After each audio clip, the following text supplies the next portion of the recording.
Hello, hello, hello, hello, everybody.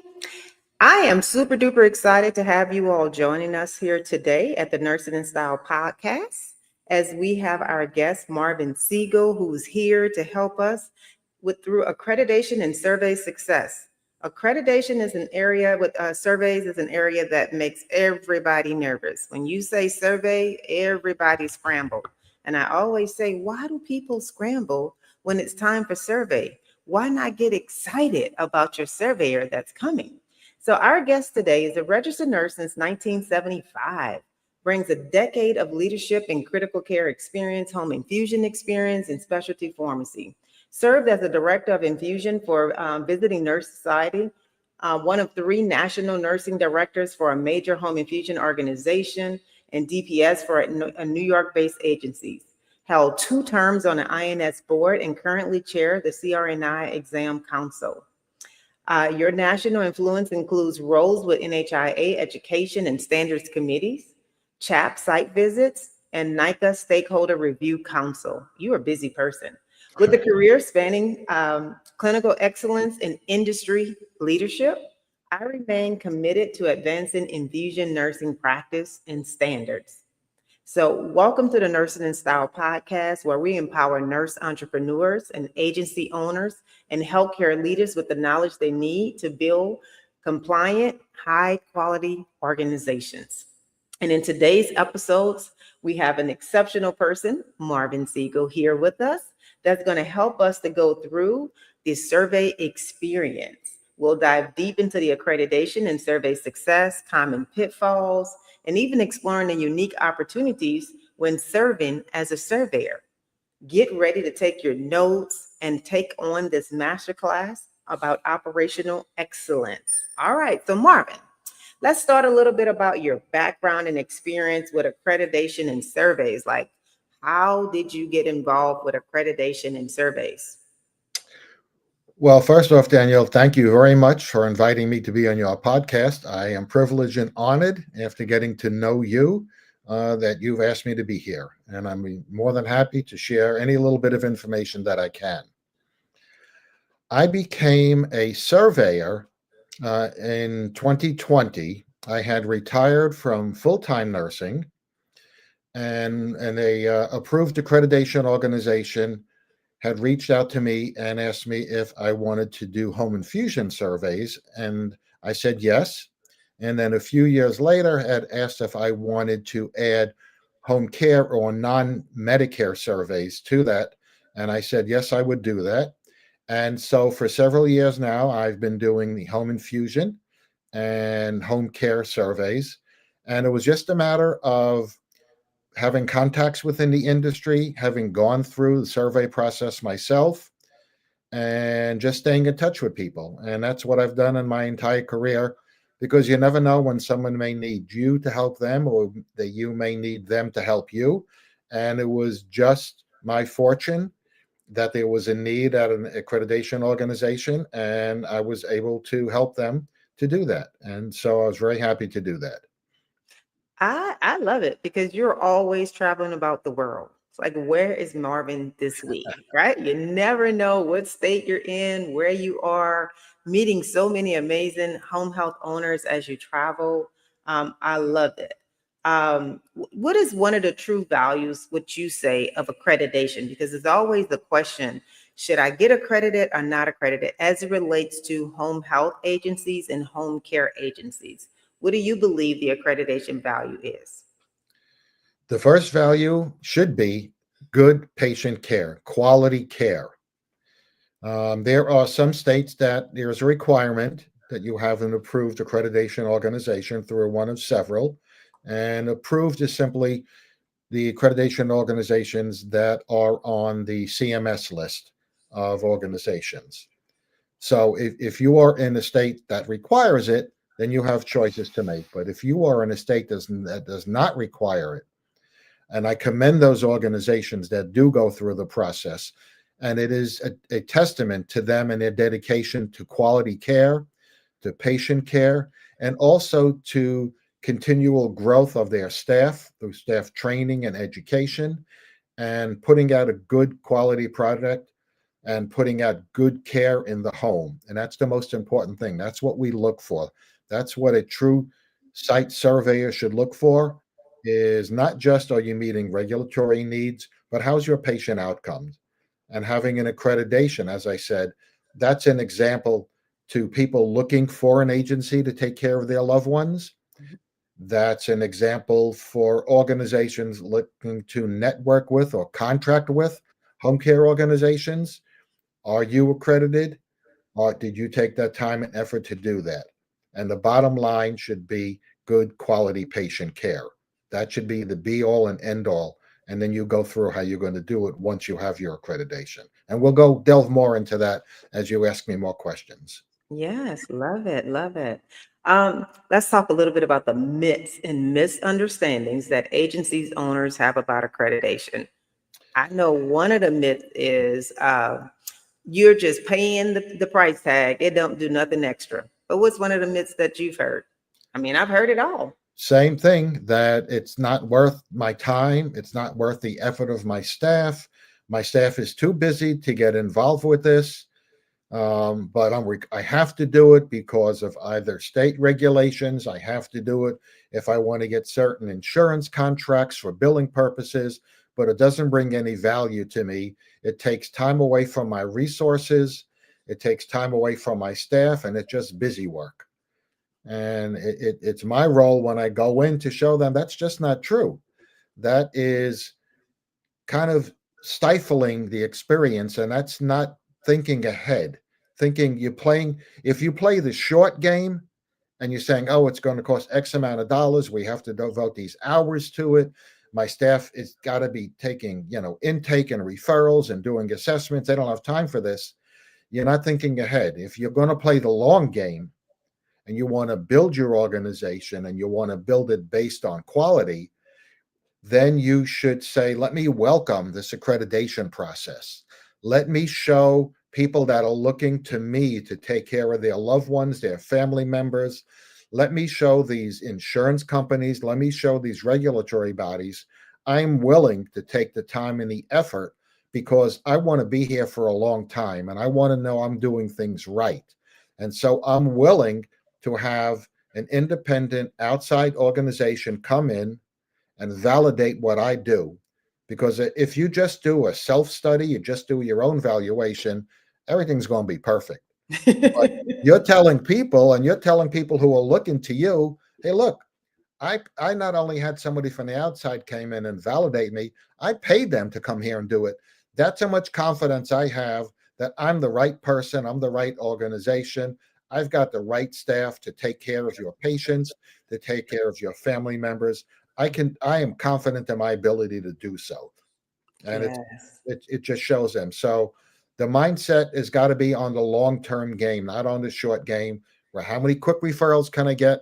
How many, patients can I get on board? It's I want to be here and I want to continue to do this and I want to do it in a quality manner. It would be like building a house on a foundation of straw, which you could do real fast, but then when the first wind or rain comes along, Right. it's washed away. But you want to do it the right way. You want to Yes. take the time to pour the foundation, to make it solid, and then build level upon level upon level because the foundation is strong. And that's what you should do.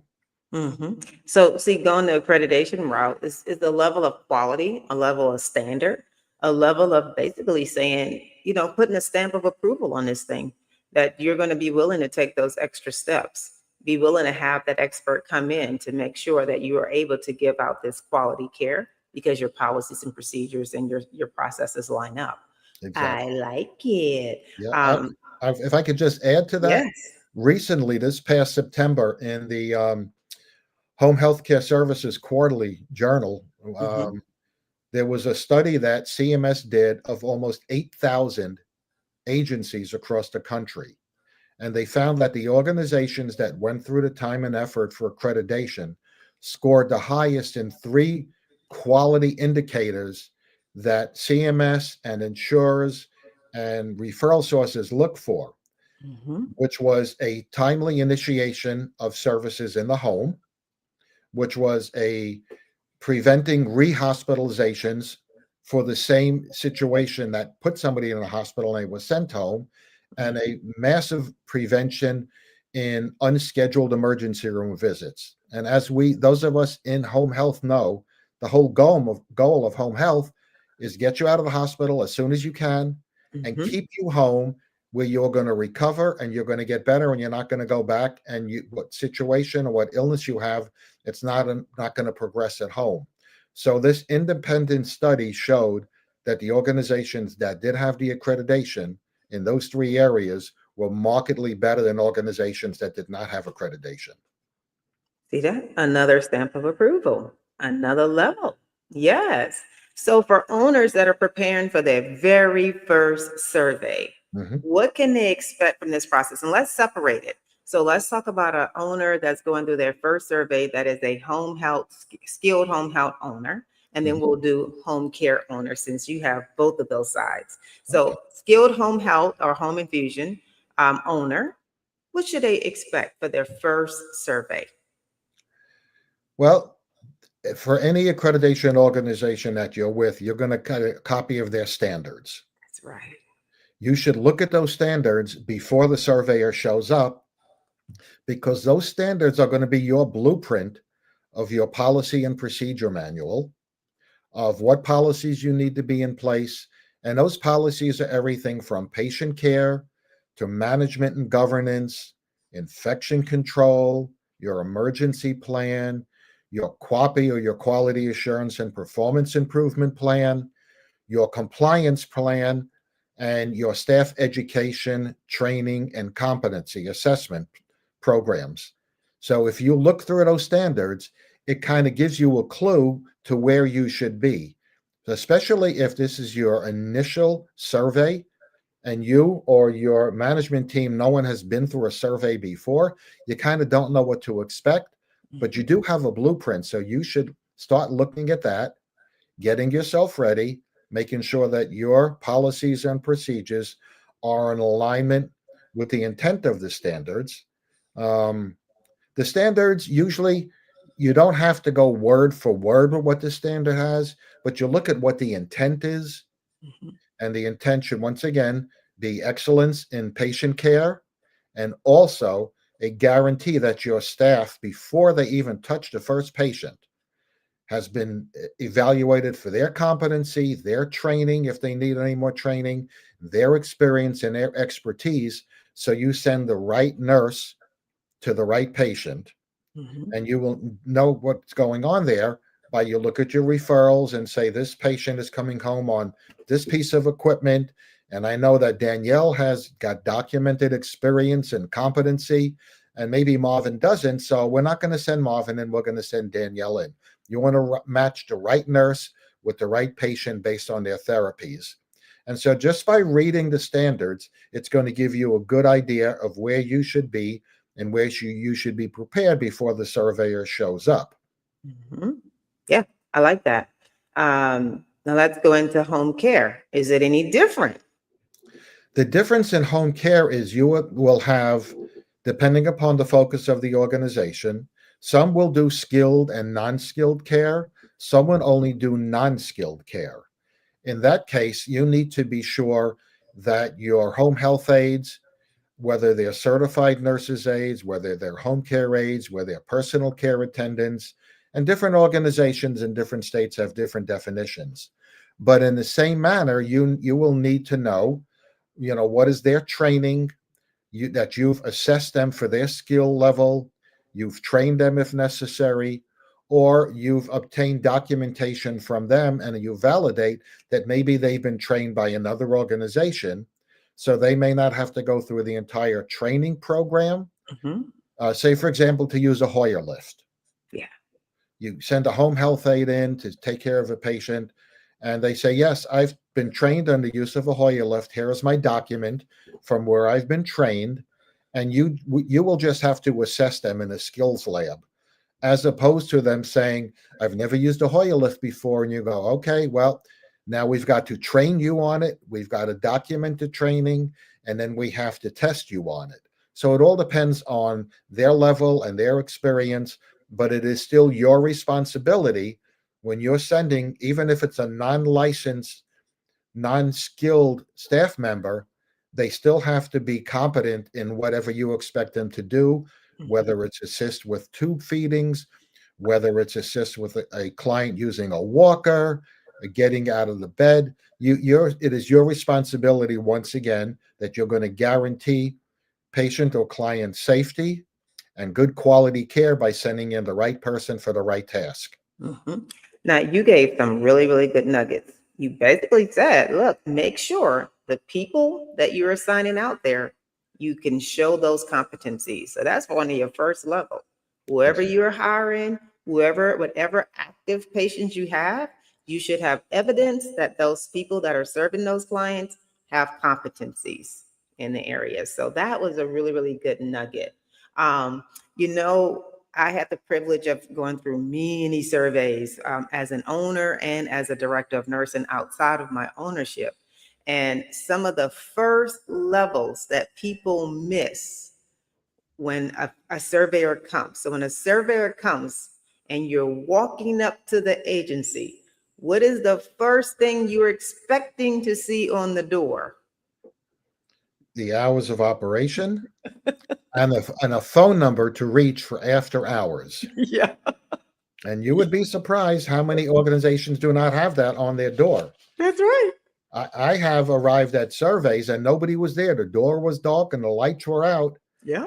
And I had to actually call my organization and say that I was told they open at 9. I'm here at 9:20. There was nobody here. There was no phone number on the door. Mm-hmm. Um, and that's not a good start. That's not a good first impression.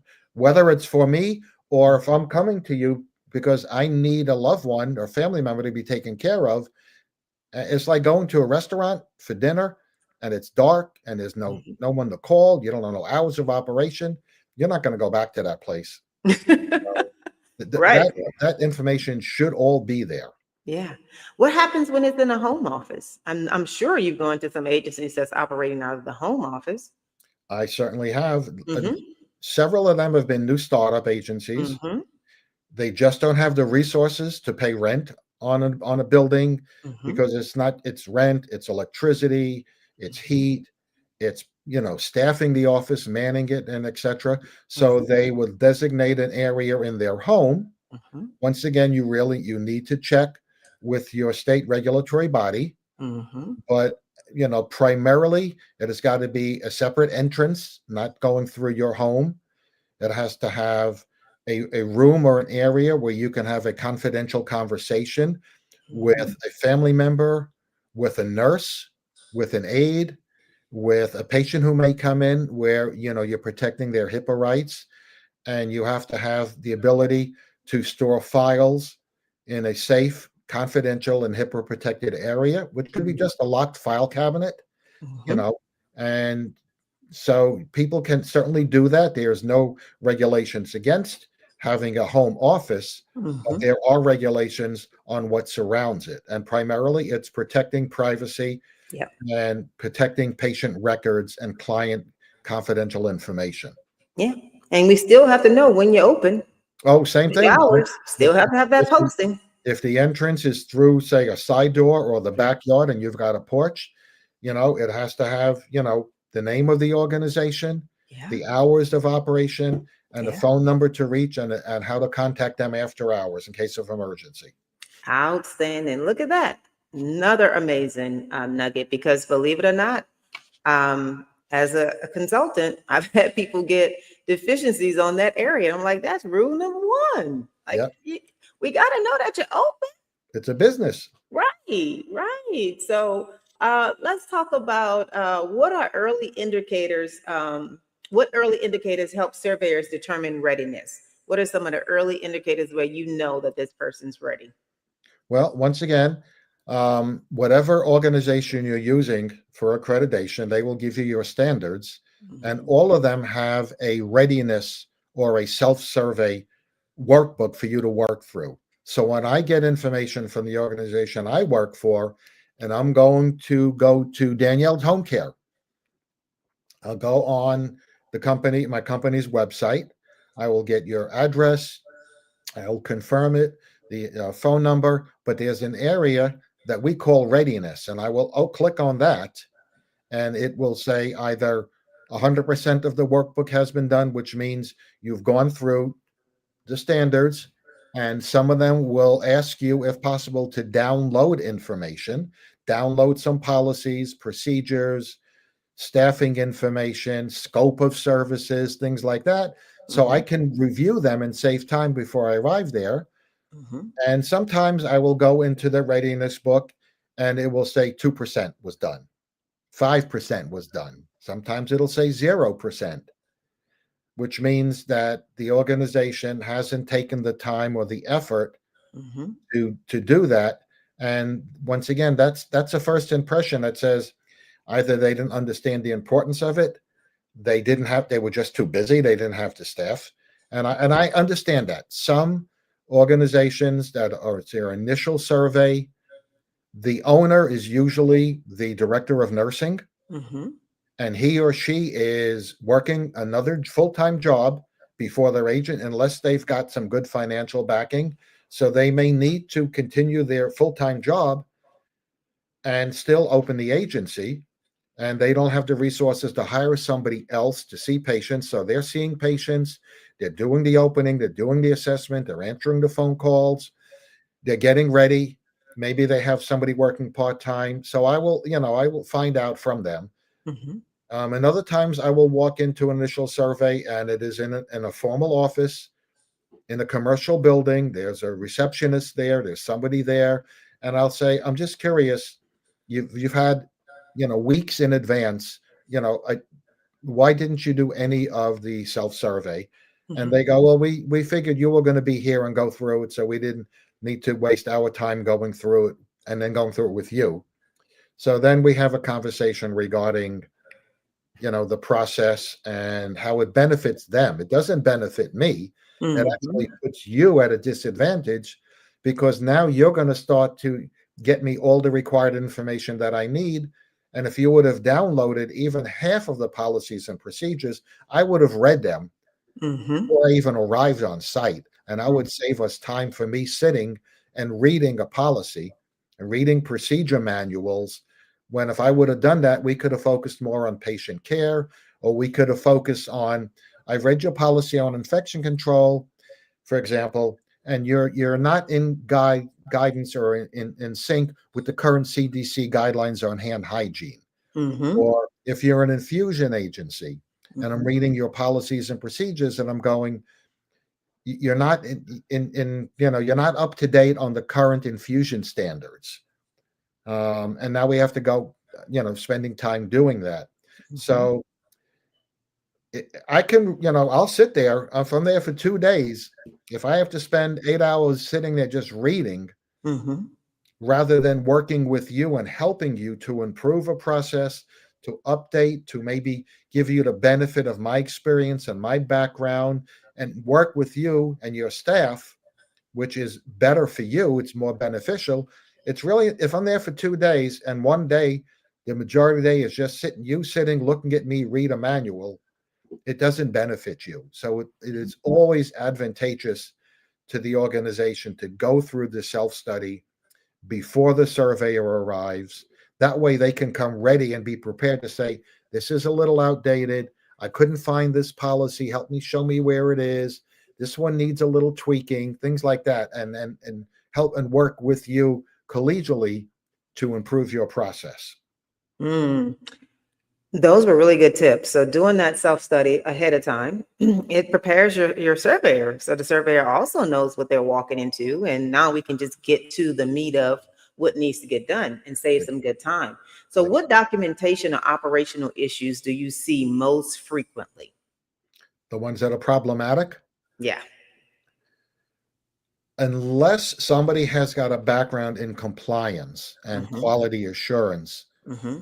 they don't, and they have not read or looked into the standards, they're not aware of what a true quality and performance improvement program is, Mm-hmm. and how it really has to be patient care centered, how you have to have performance improvement goals and objectives that are really going to help you improve the performance of the organization, improve Mhm. patient care, collecting data and analyzing data. And the most common problem I see is that organizations don't establish a performance threshold and expectation of performance. For example, they're going to do a personnel file audit of new hires, Mhm. and they have, say, 5 new hires, and they've audited the records, and they showed that out of the 10 new people, 3 of them never had competency assessment checked. So that 70% have had it done, but 70% have, 30% haven't. And I Mhm. say, well, what is your expectation? They go, what do you mean? I say, well, it shows 3 out of 10 of your new hires didn't have competency assessed. Is that good? Is that bad? Do you expect 90% of your people, when you do a chart or personal record audit, or even a client or a patient care record audit, you Mhm. have documents that you expect to be in there, consent Mhm. forms, client bill of rights, Mhm. financial information, and you just say out of 10, 3 did, 2 didn't, 5 didn't, but you don't Mhm. have an expectation, a performance level. You should, with everything that you're going to measure, you need to establish where you want your performance to be. Do you want 90% compliance? Do you want 80% compliance? Are you expecting 100% compliance? Whatever it is, if you don't have a level of where you expect to be, you Mhm. just have a group of numbers and you have data, but it's meaningless. So I Yeah. tell them, you can't just say 3 out of 10 we're missing this, but that's okay because we only expected 50% compliance, or we would like 90%. So I tell them, anytime you measure something, you need Mhm. to have a threshold that you're holding it against. Yeah. So Uh, that's an area that's a problem. And competency and skills assessment of any level of staff, licensed or non-licensed, they don't have that in there. And the last thing is a documented orientation checklist of what you've gone through with everybody. I see many organizations go through orientation, but they have no checklist. So when I look and did you do infection control? Did you do emergency play? Some of them do, some of them don't. But if you mhm. have an established checklist, then you know it's a template and everybody gets through it the same way. I like that. That's levels of measurement. So, if you don't set the bar, you don't know what a passing score is, right? So, setting that bar lets us know when we're truly passing and when we're not. And then we'll have something to compare against this quarter versus last quarter, et cetera. So, I like that tip that you just gave out. The checklist. I'm really notorious with teaching about that. It's so important to have that because Yes. that helps you to make sure you don't miss anything. And for the surveyor, it's no guessing game. You Yes. see what's there, right? Mhm. Now, if you Exactly. have one more question to see, okay, what does that teaching look like? What does the content look like when you say you went over infection control? Now we can show you what that means. So it sounds like the more the agency can prepare themselves by reviewing their regulations, the Mhm. standards, right, for the organization that they've chosen, that helps to prepare. Doing the checklist, going through the readiness, that helps them to know what they may be missing ahead of time. Exactly. Because I tell people all the time, surveyors are not coming to your organization to necessarily fail you. That makes the surveyor have to work harder, to have to write up all these deficiencies. Like, please prepare, come together, get it together so that you can have a successful survey. So, how can we get owners to shift from surveying anxiety to survey success? As we get ready to part, just tell someone who's a brand new owner or someone who's gone through surveys in the past, had a couple of deficiencies, and they're getting ready to go through survey again. What are some of the things that they can do from the door to just make it better? Because the surveyor is there to support you in your success. To me, that's how I feel. But give Yes. me your take. The first thing is mindset. Change your mindset. Like you said, a surveyor is not coming in or should not be coming in looking for problems. Yeah. The surveyor should come to you to validate how good you're providing care for people, patients, non-skilled or skilled, ways to help you, ways to make sure that you are up to speed, that you are current, ways to make your operation flow smoother, more efficiently, have happy patients, happy clients, happy staff members. That we are there as a partner for you. Because if you are very tense and I just add to the tension, Yeah. Surveys and accreditation organizations, it's like if you go to one restaurant and you get bad service, you're not going to go back. So just because you start with one accreditation organization, if you have a very mean-spirited and uncooperative surveyor, no one is making you stay with that organization. You can go, forget this. This is terrible. This is bad. I got to go someplace else where they're going to help me. So, and also, leadership should assign people to be responsible. You go through the workbook, you go through the readiness. You should have one key person. It could be your director of nursing, it could be your compliance manager. Have one key person in charge of the process, but then assign tasks to different people, have a timeline, and then hold them accountable for it. Not just say we need to do personnel file audits, we need to do clinical audits, we need to make sure our infection control policies are up to speed, we may need to make sure that our patient satisfaction surveys, and then everybody's thinking, I'm not doing that. And what happens when you don't assign people? Then the finger pointing. I thought Danielle was doing it. No, I thought Marvin was doing it. No, I thought Joe was doing it. Assign one person to be overall in charge. Assign people specific tasks with a timeline. Trust them to do their work. Don't micromanage them, because if you micromanage them, you might as well do it yourself. And have regular follow-ups leading up to your survey. Yes. Now, a CMS Medicare survey by CMS regulations is unannounced. So you don't know the day, but you have a window so where you're ready for it. If it is a home care, a non-Medicare organization, you will be told the survey will be there on these days. You have time to get ready and to be prepared. But like I said, for leadership, people will follow your example.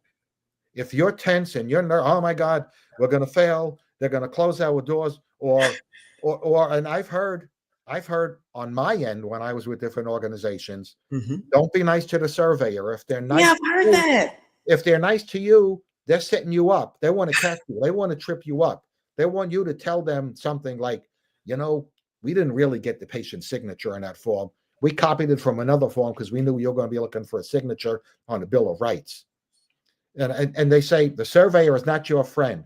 That's terrible. We're not there to become friends, but we're certainly not there to make enemies. Right. Be prepared, have an open mind, and knowing we have the same goal as you: good quality patient care, competent staff, a safe environment, and it flows smoothly. The best surveys I've done are the ones that are very boring to me because they're doing everything right. There's no correction needed. They're giving me the information that I need. They're providing me with the documents that I need. They're open door and they're letting me do what I need to do. And it's very smooth and it's very, very rewarding. But at times it's very boring because, God, you people are really good. You know what you're doing. So I'm validating that, and I leave there and I go, wow, that was easy. Yeah. See, that's a compliment. That is a compliment. I always look at the surveyor as the person that's really, really coming there to help you to be successful, right? So I know I've watched surveyors. It's almost the pain is like if you don't have something that we want you to have that level of success. So read your standards in advance. Read your state regulations in advance. Prepare your teams. Train. Document your training. Assign someone that's going to be in charge of either this section or that section. Know who's the point person for your survey. Have a survey checklist ready to go. So when the surveyor comes in, we know what the policies and procedures are to hand over to the surveyor.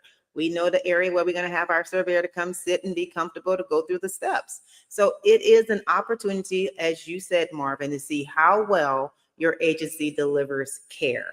Your Exactly. surveyor is not in there necessarily, quote unquote, because everybody have different personalities, etc. But we're not coming there to attack you. We want to see you have a level of success. But we also are here as a responsible party to make sure that this organization is delivering safe and effective care in the community. And so that's what I love. So, Marvin, as we close out, if there was one person that has passed away now, whether it's famous or someone that you know personally, who's the one person that you wish you could have a conversation with, and what would that be about? I think, and I've thought about this, I would have liked to have a sit down with Albert Schweitzer for how he changed healthcare in other nations and how he led the concern about the care for people and the medical care and the education in the era that he lived and what he was able to do. He was someone that I would like to have sit down and have a cup of coffee with and talk about taking care of people and helping people. I love it. Marvin, you are a true nurse to your heart. I mean, from the day I met you, you've always cared about nurses being at their absolute best, that they have the information, the understanding, being that head to give that education. How can people find you? Where can we follow you? I'm on LinkedIn. I'm right out there. Just type my name in there. I don't think there are two Marvin Siegels out there. Just hit me up on LinkedIn. And if you want to mention, I saw you on Danielle's podcast, because sometimes you get requests for connections. And I go, I don't know who this person is. They're Yes. in a weird business, got nothing to do with healthcare, and they're just trying to grow their network. And, but definitely say, I saw you on the podcast and I may have questions. I'm an open book. I love, as most nurses do, I love to share information. To me, that's what I love about my job is I go in and I can share. I could see how nurses across the country do things in different regions. There are different customs and cultures, but at the bottom, the bottom line is there's professional standards of care that we all have to follow. You may tweak it a little bit. You may do it a little bit differently. But I love sharing, and I learned so much because you can't be exposed to everything Yes. where you live, even in like, as because we met through infusion. There's so much going on. There's in infusion, so much going on in home care, different needs, different parts of the country, and I learn as much as I help other people, and it makes me better as a person, better as a nurse, and better in my job. I love it. Well, thank you so much for being a guest on the Nursing in Style podcast. It was my pleasure, my honor.